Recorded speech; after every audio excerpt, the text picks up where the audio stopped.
Hello friends, अभी तक आप सबने देखा कि जाने अनजाने हम मिले में चल रहा था एक बहुत बड़ा फंक्शन जहाँ पे हो रही है रीत और राघव की हल्दी की रस्म।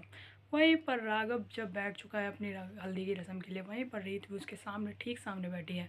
और जब अश्मिता और दिव्या को बोला जाता है कि जाकर भगवान के सामने हल्दी का वो लगा के आ जाओ भोग, तो वो जाती है और वो दोनों के दोनों बाउल रखती है भगवान जी के सामने।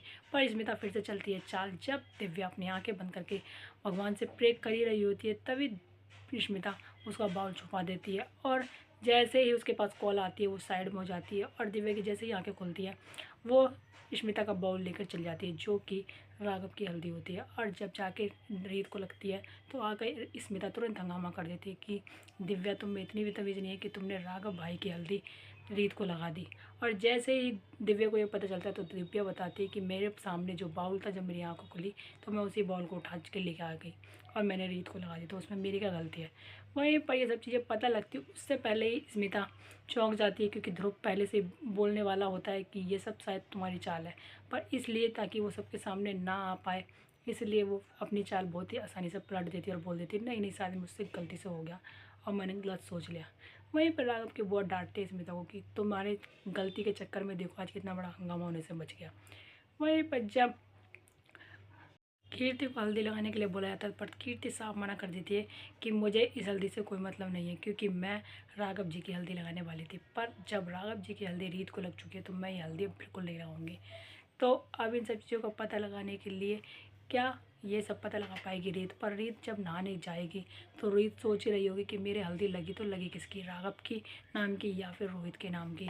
पर जैसे ही वो नहाने के लिए शावर ऑन करेगी तो पर शावर में पानी नहीं आ रहा, इसलिए वो चली जाएगी राघव के कमरे में। और राघव भी यही सब चीज़ सोच रहा होता है और वो दोनों टकराते हैं एक दूसरे से। तो क्या राघव और रीत अब एक दूसरे के पास आएंगे। वहीं पर दूसरी ओर स्मिता चल रही है नई प्लानिंग, क्योंकि उसे लग रहा है कि अब वो सपने उसके पूरे होने वाले हैं और वो मिस इंडिया कंपटीशन में भाग लेकर जीतने वाली है। इसलिए वो घर में बिना बताए किसी को जाने वाली है मुंबई के लिए। और जैसे ही वो निकल ही रही होगी वहीं पे प्रतीक उसे देख लेता है और प्रतीक पूछता है तो वो कुछ नहीं बताती। और जब उसे ज़्यादा फोर्स करने में पूछता है प्रतीक, तो वो बताती है कि वो वहाँ से जा रही है प्रतीक को हमेशा के लिए छोड़कर। और तभी प्रतीक उसे रोकने की कोशिश भी करता है, पर वो अपने सपनों में खोई हुई है और उसे लग रहा है कि शायद उसे उससे पैसे ज़्यादा मिलने वाला मिल गया है। और जब ये सब चीज़ें देखने के बाद प्रतीक को बहुत ज़्यादा गुस्सा आता है कि स्मिता उसका कहना नहीं मान रही। तो अब वो सोच लिया है कि स्मिता, तुम दोनों चीज़ों में से एक चीज़ चुन लो, या तो तुम्हें मुझे चुनना होगा या तुम्हें अपने सपने। वहीं पर स्मिता प्रतीक को छोड़कर निकल जाएगी उस आदमी के साथ के लिए जिसे पहले से रीत ने प्लानिंग करके रखा है, ताकि प्रतीक की आंखें खुले और वो दिव्या के पास वापस आ जाए। तो जब ये सब चीज़ें हो जाएंगी तो प्रतीक की आंखें खुलेंगी और वो दिव्या के पास वापस आ जाएगा। तो आगे देखिए कि कहानी में क्या नया इंटरेस्टिंग ट्विस्ट आने वाला है। वहीं पर ध्रुव भी बताने की कोशिश कर रहा है रीत को कि उसने जो उसे रीत को सब कुछ बताया उसकी माँ के मरने के बाद, तो वो बिल्कुल गलत बताया था। तो ये सब चीज़ें जानने के बाद क्या रीत करेगी अब राघव से शादी, या कर लेगी रोहित, या कर लेगी गुस्से में रोहित से ही शादी। तो आगे देखने के लिए बने रहे हमारे चैनल के साथ। वीडियो को लाइक करें, सब्सक्राइब करें एंड बेल आइकन दबाना बिल्कुल ना भूलें।